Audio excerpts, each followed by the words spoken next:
Welcome everybody to another Biryani football podcast. Today we got an exciting episode. Biryani will definitely come. And so we are looking forward to what's going to happen today. Let's get right into it. All right. Thanks, Viraj. So, hey guys, how you doing? Welcome back to, like Viraj mentioned, our Biryani football podcast.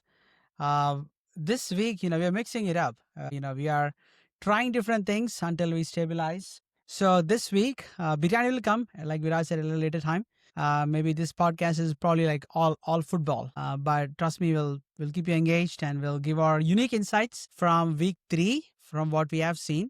So, Viraj, what I'm going to do is I'm going to go through 3 games that kind of really intrigued me or I felt they were really interesting. You can add your comments to it, and I'm sure, you also have few of your own, right?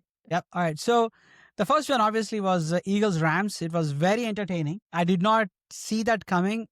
Two ways. The first one is like Rams coming to Eagles in Philly and they're actually trying to almost win the game. I did not see that coming. Number one, I mean, I'm a big Stafford fan, and also I'm a big Sean McVay fan as well. But I definitely did not see that coming. Where they'll be able to dominate, utterly dominate Eagles for a very long time. I mean, they went through like 26-7 lead at halftime, and nothing was working for Eagles. I mean, they just dominated it, and I thought they're just going to run away from it. But Eagles really woke up in second half. They went up tempo offense. A couple big throws to AJ Brown, Dallas Goddard, and they had scored 26 unanswered points. My goodness. I mean, I think the Los Angeles Rams, the LA Rams, they definitely squandered their chances. I mean, they went so many times and they had to settle down for field goals, the red zone. I mean, you can't do that when you're playing like a defensive champions like Eagles. I know, they're pretty solid.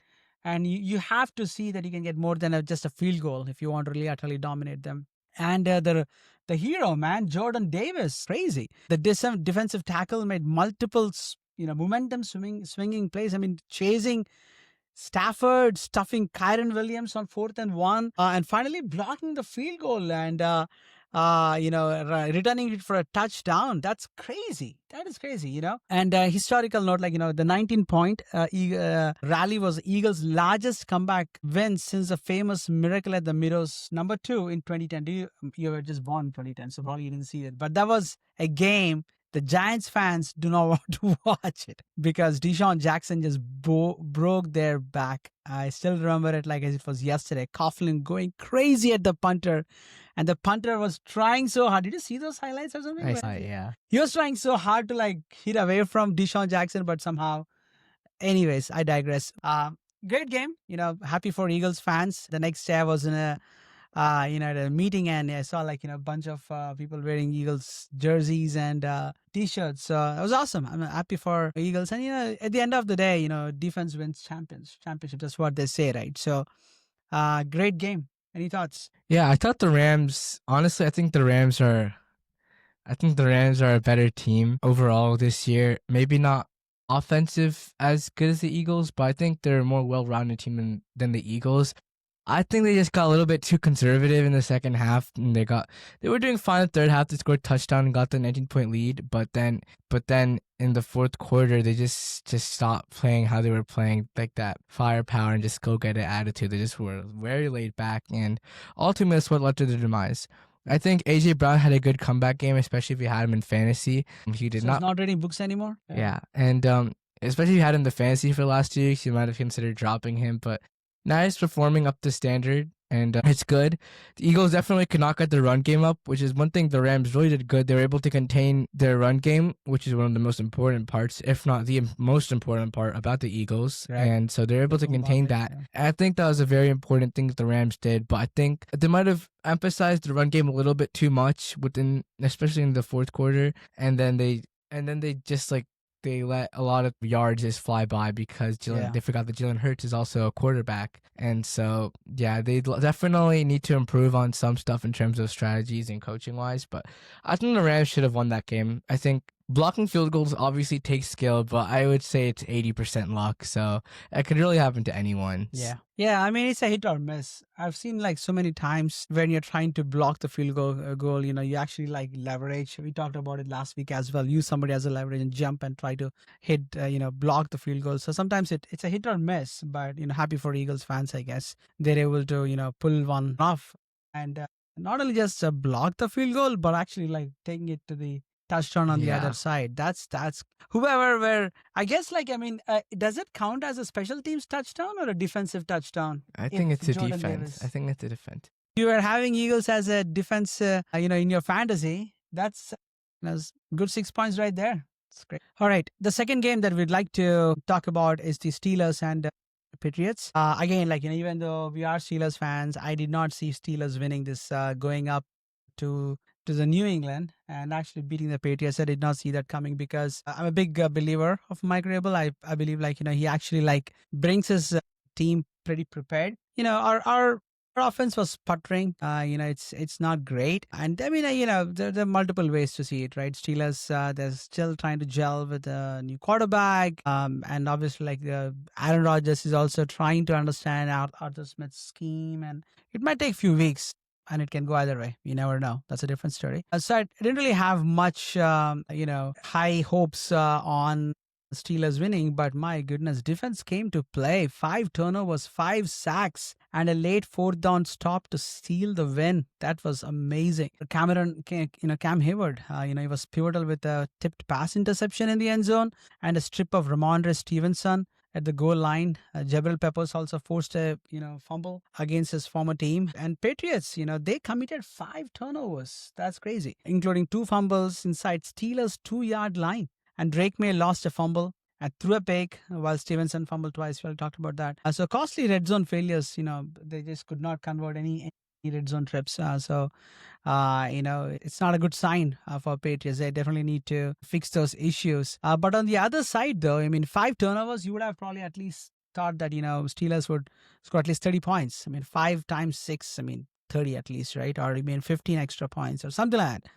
Instead, they were not able to capitalize on all these opportunities. They limped to the finish line, if you would say. It's 21-14, but it could have been a lot more. A big thing is Rodgers was pressured but not sacked on 23 attempts. That's a big one. And he also passed Brett Favre on number 4 all-time in career touchdown passes with 510 touchdown passes. So happy for Steelers fans. They pulled out a win, but not a convincing win, though. I mean, the defense came to the party.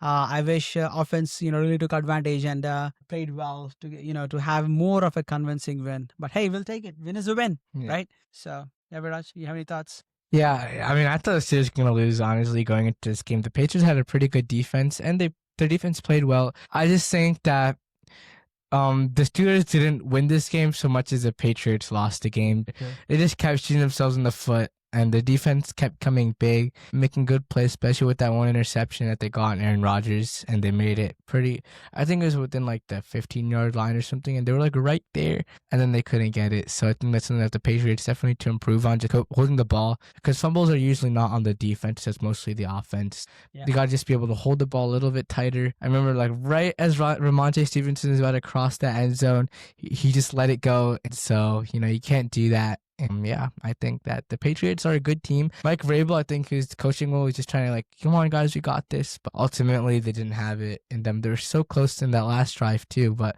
for some reason, when Jake May threw that pass to get to the 4th down, he went backwards instead of just keep going forward. So that kind of cost him the game. Yeah. But other than that, I think it was a great game, and I'm excited to see what is in store. And Drake May played exceptionally well, and he really has good legs. So yeah. Yeah. He looks pretty poised there. He's not flustered. That's for sure. And looks like, he knows the offense pretty well, and he's able to distribute the ball pretty well. That Hunter Henry guy, I actually benched him on my fantasy because he was pretty legit. He was very good. He was, the safety blanket for Drake May time and again. So it was great. All right. So what is, this is a quiz, Viraj. What is sweeter, or how can you make a Steelers win sweeter over a week? With what? With the Ravens loss. I know we should be unbiased, but Monday Night Football, that's the third game I want to cover, is the Ravens losing to the Lions 38-30. I watched like half of the game and then I caught up with the rest of the highlights. But it was really intense. I mean, both the teams went at it in the first half. I know like the Lions went for like a almost 10-minute drive, a touchdown drive for 10 minutes, and I mean they were running at them, running and running and running, and Ravens were not ready for it. David Montgomery, 151 yards, 2 touchdowns, and Jameer Gibbs, 67 yards rushing and 2 touchdowns and 32 receiving yards. They broke their back. Combined for 218 rushing yards and 4 touchdowns. And it's an NFL record. It's crazy. Montgomery's 72-yard burst and 31 yards scored in the fourth quarter sealed the win. And, Jared Goff, added a touchdown pass to Amon-Ra St. Brown as well, with total of 426 total yards of offense. That's crazy. But I'll tell you this though, like, when I was watching the game, if you saw Lions historically, they will find a way to lose. And towards the end of the game, there were multiple occasions where they could have sealed the deal. And they did not. Montgomery running and Goff was like, just go down, go down, go down. And Montgomery just like, he did not go down and he just ran into the end zone. And voila, Ravens come back and they were at 3rd and 26. I saw that and I like, okay, they're going to stop it. And I think even John Harbaugh, like, he did not even call it timeout. Maybe he thought like, it's a lost cause. But somehow they convert 3rd and 26 to a first down and they score. So they come like within one score. So I'm like, oh my gosh, Lions are going to lose because I've seen this movie again and again and again. But these Lions, man, they were resilient. Obviously, like, the Ravens could not convert the onside of cake in the ensuing drive, and the rest is history. Derrick Henry, spared a thought for him.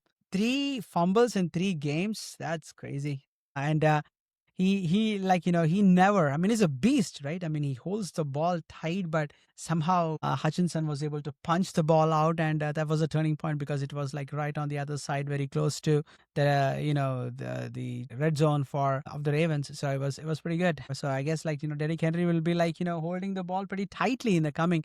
And I believe like, that might probably cause him because he's like a wild runner. I mean, he's big.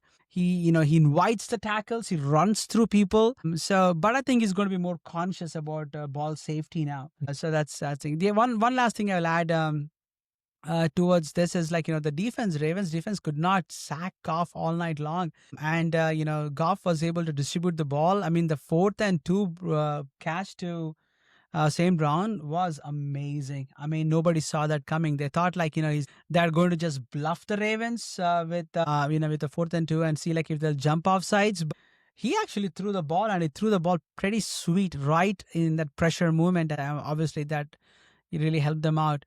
But these Lions, they know how to win big games. And on the other side, Ravens couldn't. They could not win the game at the Bills, and now they could not win the game at the with the Lions, even though it's a home game for them. And one thing I will say about Lamar Jackson, I mean, he's amazing, obviously. Like, he's one of the top tiers, if not the number 1 quarterback for this season, probably. But what I've noticed is either he's going for the big yards, like, the long yards, like, I don't know, like a jackpot shot or whatever it is, what do you want to call it, or he's going to run it. He's just running around. And the defensive, these guys, I think they had like people just relentlessly pursuing him, and multiple times they guard him, and those sacks really, really mattered when it mattered, at the end. So what do you think? Yeah, I think the Ravens, they definitely need to be able to win these close games. They haven't won it in a while, so they definitely be able to. They have to be more go-getting, and they're very conservative until like the very end of the game sometimes, or they start off hot, or they just like cool down very quickly, or they start off very cool and then they only get hot at the very end. So they really have to be able to stay consistent throughout the entire game, and that's something that they have to work on. And yeah, the Lions played pretty good, and David Montgomery's kind of like fading into obscurity, but that game definitely brought him back. And Amon-Ra St. Brown is cementing himself as maybe one of the best, if not the best, wide receiver in the NFL. I think he's very underrated right now, which is saying a lot because people still know his name and everyone thinks he's good, but I think he needs a lot more recognition than he gets. And Yeah. I think after that week 1 loss to the Packers, everyone's like, well, is the Lions really going to be as good as they were last year? But I think that week 1 was a fluke, and they really are as good as they were last year, maybe even better. Yeah, absolutely. Yeah, well said. So, Viraj, do you have any games that you picked that you want to talk about? Yeah, so I'm gonna go over the Chiefs and Giants games. That was not a fun game to watch, but Mm. I say it because it wasn't a fun game to watch, and it shows the flaws that are within these two organizations right now. I mean, Patrick Mahomes, he only had one touchdown and only like 200 yards, Yeah. and Russell Wilson had like 3 interceptions and a couple hundred, maybe like 100 or something yards. So they both definitely need to improve, especially Russell Wilson. I think he's lost his chance as Jackson Dart is starting next game. Yeah. So Big news. it's pretty much over for him, and I think he kind of blew it. Yeah, the Chiefs are just like a lot of things are just not being able to sync up with them, even though they did get away with the win.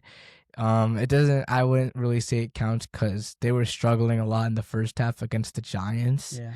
and it was sad because the Giants were just coming off an amazing game last week, and just to like perform like this, and it was a very boring game. And Russell Wilson, yeah, I don't think he's gonna ever be able to play a football game again. Oh, come on. And I think it's an yeah, I don't think he's gonna start. He's tired.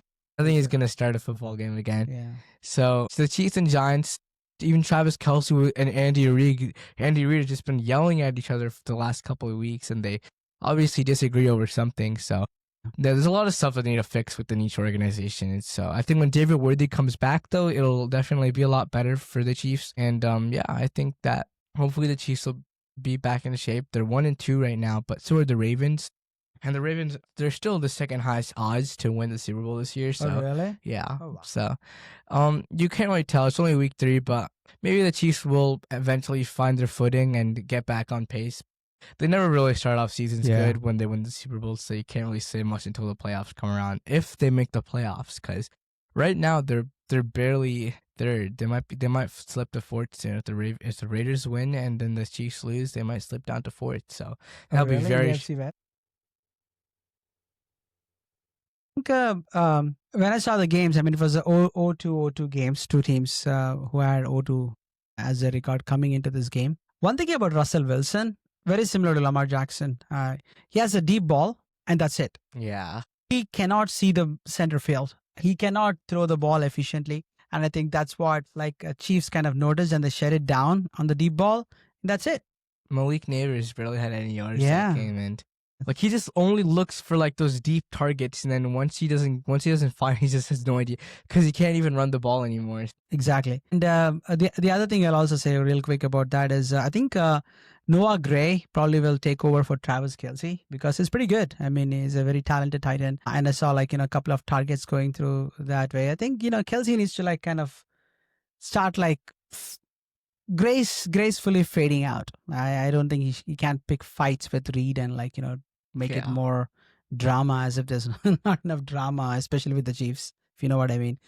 So yeah, but I think I agree with Raj. It was like an interesting game. And one more player I would like to talk about, Cam Skadibo or Skadibo or something. He was pretty good last Fun game. to watch. That touchdown he had just ran through everyone for 13 yards, and it was very entertaining. I'd like to see. I hope the Giants were able to use him more, and I think he might be a running back 1 going forward, and I'm really excited to see what is in store for him. Now for the next game, it's the Packers versus Browns. That was another game. Wasn't the most fun to watch, but it was pretty entertaining towards the end. And I think the Packers definitely got too cocky, and they're like, oh, we might go undefeated this year. I remember Micah Parsons was saying that, and look what happened. They couldn't even beat the worst team in the NFL, arguably. So yeah, I'm surprised that the Browns should literally have lost every game this year, but the Packers managed to get in the way of that. And yeah, the Packers definitely need a lot of things to improve. I think that if they just kind of check their ego really quick, though, they'll definitely be a better team.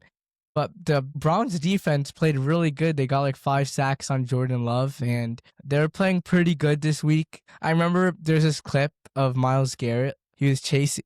He got past the lineman right after the snap, and then the left tackle was like, Jordan, run. So it was really funny. I've never seen that before. Yeah, I think that the Packers definitely need to improve a little bit things. Jordan Love too. I mean, I think that he definitely needs to prove that he's worth his big contract. Yeah. I'm sure people think that he proved it, but honestly, I don't really think so. He has a good O-line. He's always had a good O-line and good weapons around him. So I think that he definitely needs to improve a little bit as a quarterback, be more aware in the pocket and things like that. He's not, and Yeah, but other than that, the Packers will be fine this season. Obviously, it was just one game. You're not going to win everyone. It's always like those games against the worst teams that teams Yeah. end up losing to. So yeah, I think the Packers will be fine, and the Browns, that gave them a little bit of hope. I always thought that Kevin Stefanski wasn't a bad head coach, but he's just like never given anything good, Yeah. so he never really had anything go his way. I think the only bad decision he really made was getting Deshaun Watson and giving away Baker Mayfield. Oh, crazy. Was that Kevin Stefanski? Yeah. Yeah, so yeah, that was like his only bad mistake, and not like how Baker Mayfield's doing. So Yeah. they're 3-0 right now. So Yes, absolutely. I mean, the thing is, I feel like, Packers might have probably undermined Mhm. Browns a little bit. But Browns defense has always been legit. I mean, we see them at least twice with AFC not playing within AFC not playing Steelers, and they really have a good running game, and they also have a good defense. The biggest challenge always has been historically that they never had a championship caliber quarterback. Like they never had one. Yeah, And the that's Browns and Bears, they never really had like a good quarterback. like a championship caliber. That's what I mean. The Browns had that one quarterback in the 80s. I forgot his name. Yeah. I think. So real quick I would like to, maybe you can, think about it and bring it next time. Yeah. Who's this If you- guy with a K, right? Yeah, so If you know, put in the comments. that's talk. I should remember. Yeah, put in the comments. So I just want to like quickly highlight few injuries updates. James Conner, ankle injury, big time player for Cardinals. Fun fact as well, coming back from cancer and all that. But sad to see that he's he got injured. But it's ankle injury, and I think it required surgery. But hopefully, he'll come back stronger. He always does. And the next one that really, I was just gonna say it's just a little bit of a tough loss, especially considering the Cardinals don't really have much of a passing game right now either. I mean, last game Marvin Harrison was dropping a lot of balls, yeah, especially that one where he's wide open, you just dropped it. So the Cardinals are definitely have to rely on their passing game a lot more now, and it's gonna be a little bit harder for them. Yeah. Not a little bit, a lot of bit harder for the Cardinals to win games now. absolutely. Second one is Nick Bosa. He actually had multiple ACLs already. Really? On both legs. So he has one more ACL, and it is flash news from today, and it's confirmed and is out for season. It's crazy. The only thing is like other ligaments around ACL. Have you ever seen like how they perform those ACL surgeries? It's crazy. Back in the day, I used to follow an article called Monday Morning Quarterback by Peter King. Football Morning in America. Now it's Football Man in America, but before that, whenever it was Sports Illustrated, it was called as MMQB. And he actually went into the surgery room for Saquon Barkley when he had his ACL, and he actually did like a live thing. My goodness, that's like the way the tissue regenerates itself it's unbelievable. Anyways, Nick Bosa is out. Sad story, but hopefully, he'll come back strong. Najee Harris, Los Angeles Chargers, ankle cut it off as well, but the chances that he'll be out for a long time. Harris, safety for Washington Commanders, fractured fibula. We don't know if it's a season-ending injury yet. Most probably, that's what they're saying. Finally, Mike Evans, hamstring. The thing with Mike Evans is he's a big guy and he runs so hard. I'm a big fan of Mike Evans. Fun fact. We actually saw him in Tampa when we were in vacationing 4 years ago. He was on the other side of the road. And I was like, this got to be Mike Evans. And I was so excited, but he just waved at me and he left. And it was fun fact. That was funny. But I'm a big fan of Mike Evans. Even though he never played for Steelers, he's always in the Tampa area. So he runs hard and he always have this hamstring. So I think he'll come back quickly. So, all right, Viraj. So real quick, going into week 4. What is one game that you're looking forward to? I think one game that I'm looking forward to personally is definitely Colts versus Rams, because those are two fireworks. Those are two underdog teams coming into this season in the AFC and then the NFC. I don't know if Rams are ever underdogs though. Well, I feel like they're always underdogs and they always overperform. So I think that they're both teams that nobody thought were.